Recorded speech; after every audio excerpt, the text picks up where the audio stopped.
Assalamualaikum warahmatullahi wabarakatuh. Terima kasih atas Waalaikumsalam Waalaikumsalam warahmatullahi warahmatullahi wabarakatuh. wabarakatuh. terima kasih atas kesempatan yang telah diberikan kepada kelompok kami. Terima kasih kepada Bapak dosen pengampu mata kuliah Kesehatan Lingkungan, Bapak Dr. Owildan Wisudawan B, SKM MKes, yang pada kesempatan ini telah memberikan kami waktu untuk presentasi. Adapun materi yang akan kami bawakan tentang siklus air, evaporasi, dan sedimentasi. Next. Adapun anggota dari kelompok 3, yang pertama ada Ayuning Tias Apriliani Aziz, yang kedua ada saya sendiri Malik Fitra Arman sebagai moderator yang akan memandu presentasi kali ini. Yang ketiga ada Alia Amira Khairunisanas, dan yang keempat Siti Nuralisa, yang kelima ada Atia Diandra Patimariha, dan yang keenam atau yang terakhir ada Andi Adariansa. Next. Nah, materi pertama, apa sih siklus air itu yang akan dibawakan oleh Saudari Siti Nurhalisa? Kepada Siti, waktu dan tempat saya persilahkan. Baik, terima kasih atas kesempatannya, moderator. Pertama-tama saya akan menjelaskan apa itu siklus air. Siklus air merupakan proses penting dalam sistem atmosfer dan hidrologi bumi. Hal ini dipengaruhi oleh berbagai fenomena alam seperti perubahan iklim dan aktivitas manusia.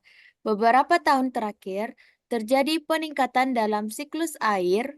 Penyebabnya karena efek pemanasan global yang semakin cepat dan pengaruh aktivitas manusia.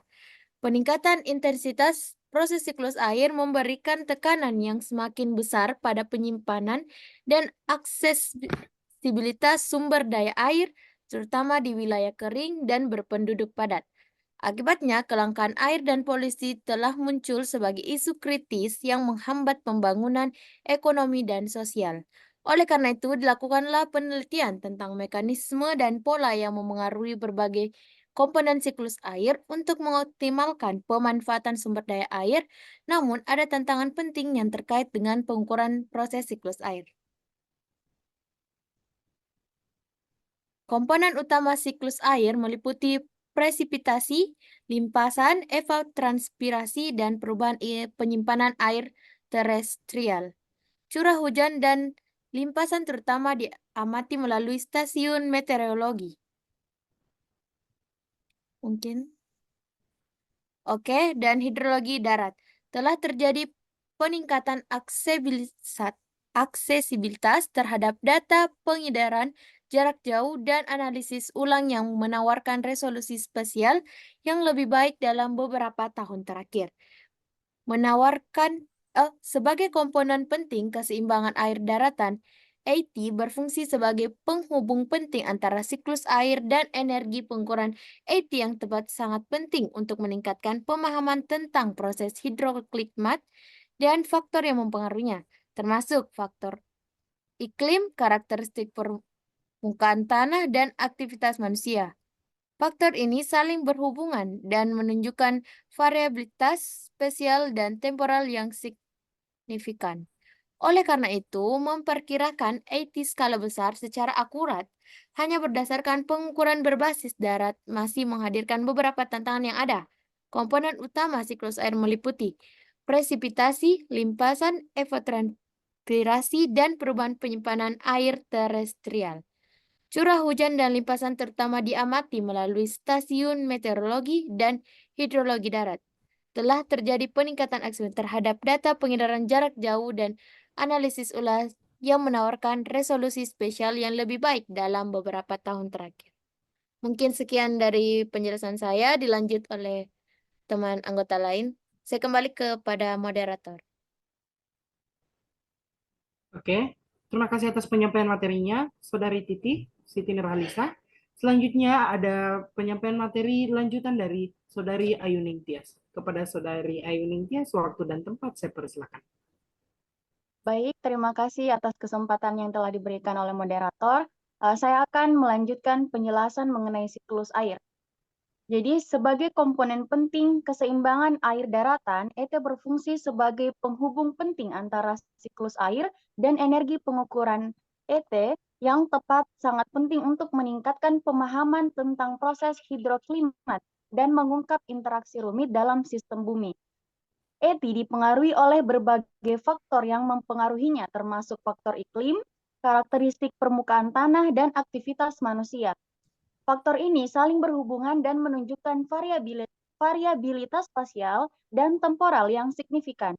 Oleh karena itu, memperkirakan ET skala besar secara akurat hanya berdasarkan pengukuran berbasis darat dan masih menghadirkan beberapa tantangan yang ada. Urbanisasi juga sangat mempengaruhi siklus hidrologi dengan meningkatkan limpasan air hujan, mengurangi infiltrasi, dan menurunkan level air tanah.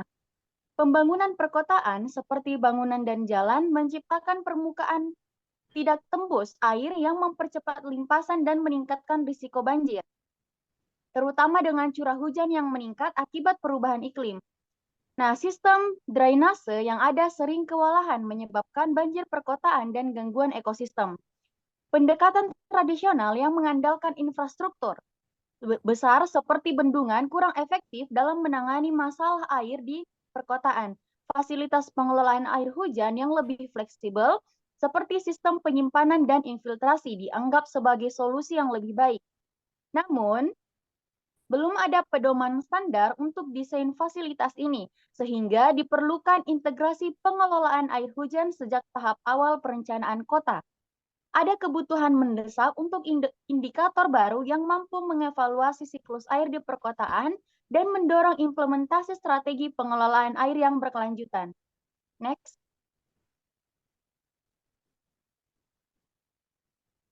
Oke, mungkin itu yang dapat saya jelaskan. Saya kembalikan ke moderator. Oke, terima kasih atas penyampaian materi oleh Saudari Ayu Ningtyas.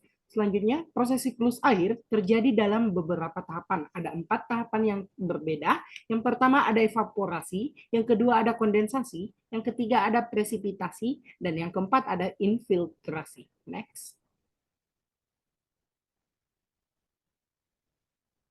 Materi pertama terkait dengan evaporasi yang akan dibawakan oleh Saudari Alia Amira. Kepada Saudari Alia Amira, waktu dan tempat saya persilakan.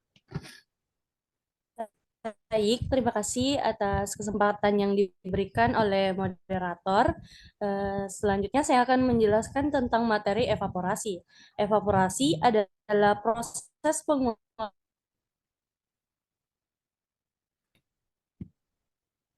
air yang terjadi di permukaan bumi seperti laut, sungai, danau. Ini terjadi karena adanya pemanasan dari sinar matahari yang mengubah air menjadi uap. Air permukaan tanah memainkan peran penting dalam siklus air terestrial. Perkiraan menunjukkan bahwa hilangnya penguapan dari lingkungan terestrial menyumbang sekitar 20 hingga 40% dari evapotranspirasi global. Selain itu, lebih dari setengah OSW yang secara signifikan mempengaruhi pemanfaatan air di ekosistem darat. Kehilangan SW tidak produktif akibat penguapan dipengaruhi oleh faktor lingkungan seperti vegetasi lokal, topografi, dan sifat tanah, dan berperan dalam pengaturan iklim. Sebagian besar penelitian yang dilakukan hingga saat ini berfokus pada ekosistem konvensional seperti hutan, padang rumput, dan lahan pertanian pada permukaan yang relatif datar. Next.